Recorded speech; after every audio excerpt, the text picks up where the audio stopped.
You have cut your calories. You have sacrificed the foods you enjoy. You spent hours walking on the treadmill.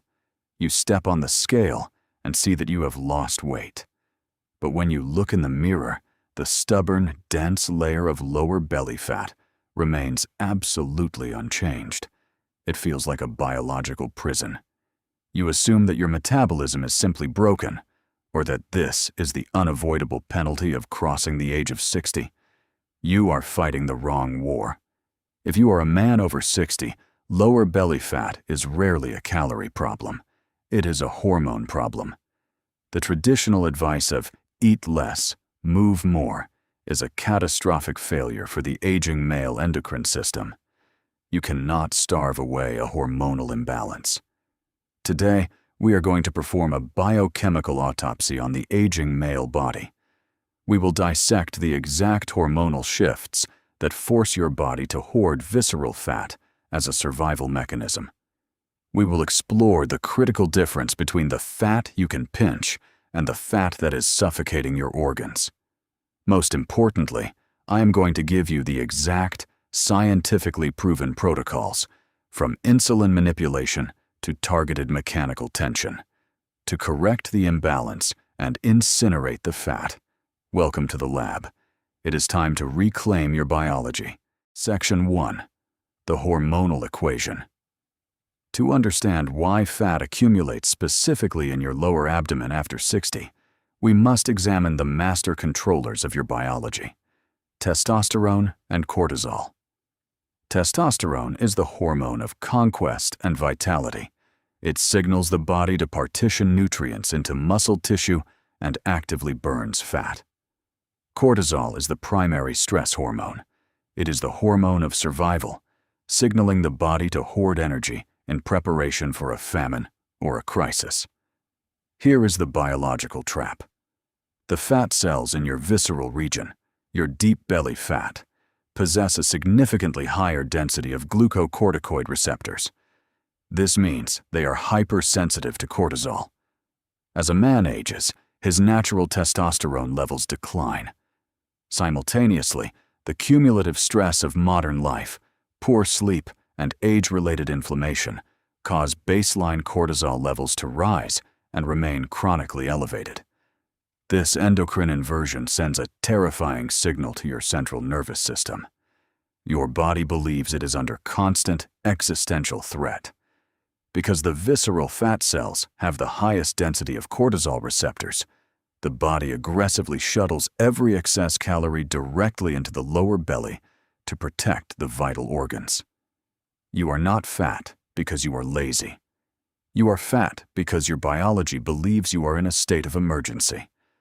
To burn the fat, we must convince the body that the war is over. Section 2.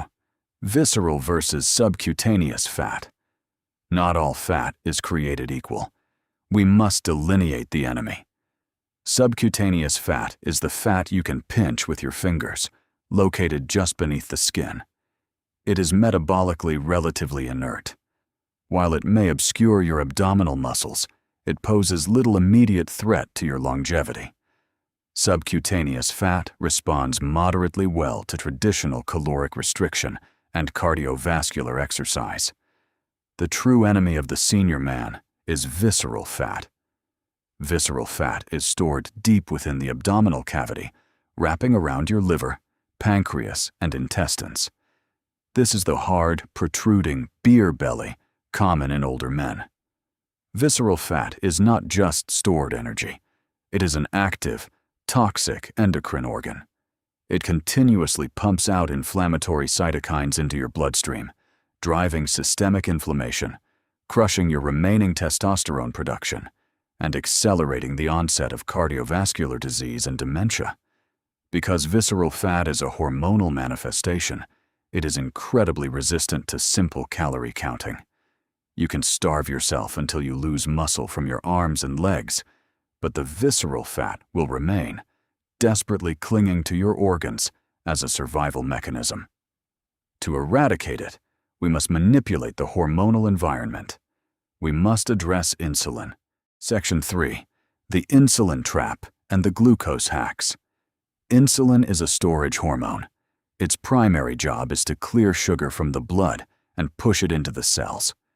However, when insulin is elevated, it acts as a biochemical padlock on your fat cells.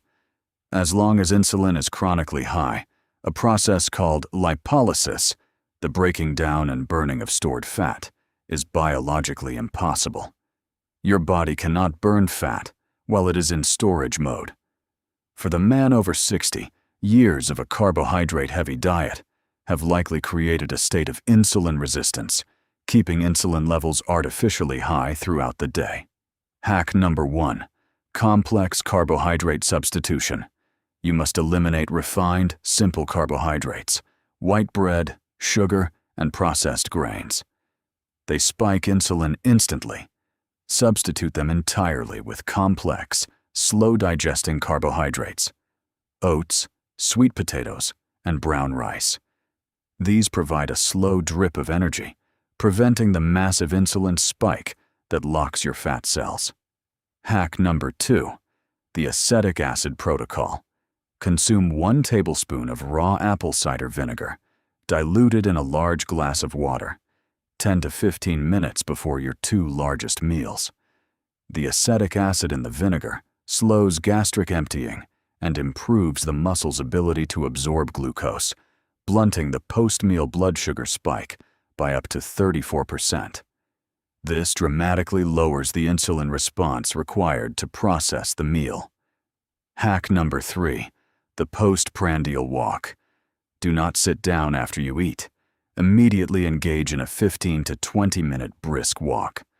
When your muscles contract, they activate glucose transporters, GLUT4 receptors, that pull sugar out of the bloodstream and into the muscle tissue independently of insulin.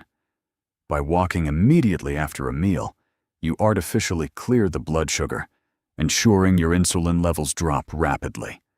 The padlock is removed and lipolysis can resume. Section 4. The Ultimate Training Protocol. Resistance plus Zone 2. You cannot spot-reduce belly fat by doing hundreds of sit-ups. Crunches build the abdominal muscle underneath the fat, which can actually push the fat outward, making the belly appear larger. To destroy visceral fat, we must deploy a precise, dual-stimulus training protocol that manipulates both hormones and metabolism. Phase 1. Heavy compound resistance. Begin with 25 to 30 minutes of intense, heavy compound movements, squats, deadlifts, and overhead presses. Do not use light weights. You must create enough mechanical tension to force the central nervous system to release a surge of endogenous testosterone and human growth hormone, HGH. HGH is the most potent visceral fat-burning hormone in the human body. This heavy lifting empties the glycogen, stored sugar, from the muscle. Phase 2. Zone 2 cardiovascular flush. Immediately following the resistance training, transition directly into 20 to 25 minutes of Zone 2 cardio. This is a moderate, steady pace where you can still hold a conversation, such as brisk walking, cycling, or rowing. Because the heavy lifting has already depleted your blood sugar and glycogen, your body is in a panicked deficit. It has no choice but to tap into stored fat for energy. Clinical studies demonstrate that combining heavy resistance training immediately followed by moderate cardio reduces visceral fat at a rate 2 to 3 times greater than performing cardiovascular exercise alone. You build the engine, and then you force the engine to burn the fuel. Section 5. The sleep architecture. Ghrelin, leptin, and magnesium. You can execute the diet and the training flawlessly, but if you fail in this final arena, the fat will remain. Sleep is not a luxury. It is the master regulator of your endocrine system. Clinical research shows that sleeping less than 6 hours a night effectively doubles the rate of visceral fat accumulation, even if your caloric intake remains identical to a man who sleeps 8 hours. Why? The biological penalty of sleep deprivation. Sleep deprivation triggers a catastrophic hormonal cascade. It raises cortisol, confirming the body's belief that it is in danger. It artificially elevates ghrelin, the hormone that makes you ravenously hungry for carbohydrates. Simultaneously, it crashes leptin, the hormone that tells your brain you are full. You become an insatiable, fat-storing machine. Furthermore, the vast majority of your daily testosterone and growth hormone is produced during deep, slow-wave sleep. If you cut your sleep short, you castrate your own recovery. The sleep protocol. You must enforce strict sleep hygiene. Avoid alcohol before bed. It destroys REM sleep and spikes cortisol upon waking. Maintain a cool, pitch-black room. Crucially, utilize magnesium glycinate. Most older men are severely deficient in magnesium. Taking 300 to 400 milligrams of magnesium glycinate before bed acts as a powerful inhibitory neurotransmitter, calming the central nervous system and significantly improving the duration of deep, slow-wave sleep. You must treat sleep as the most anabolic, fat-burning period of your entire day. Gentlemen, lower belly fat after 60 is not a life sentence. It is a biological distress signal. Your body is telling you that your hormones are out of alignment, that cortisol is dominating your system, and that your insulin is locking the vault. You cannot starve your way out of a hormonal crisis. You must engineer your way out. By substituting your carbohydrates, walking after meals, combining heavy iron with steady cardio, and aggressively protecting your sleep, you rewrite the biological code. You signal to your body that the war is over, and it is safe to drop the armor. If you refuse to accept physical decline as your destiny, if you are ready to reclaim your sovereignty and burn away the weakness, hit the like button to signal the algorithm that men demand higher standards for their longevity. Subscribe to the channel and join a brotherhood of men who train for freedom. Leave a comment below. Which of these protocols will you implement tomorrow morning? Control the hormones. Destroy the fat. Dismissed.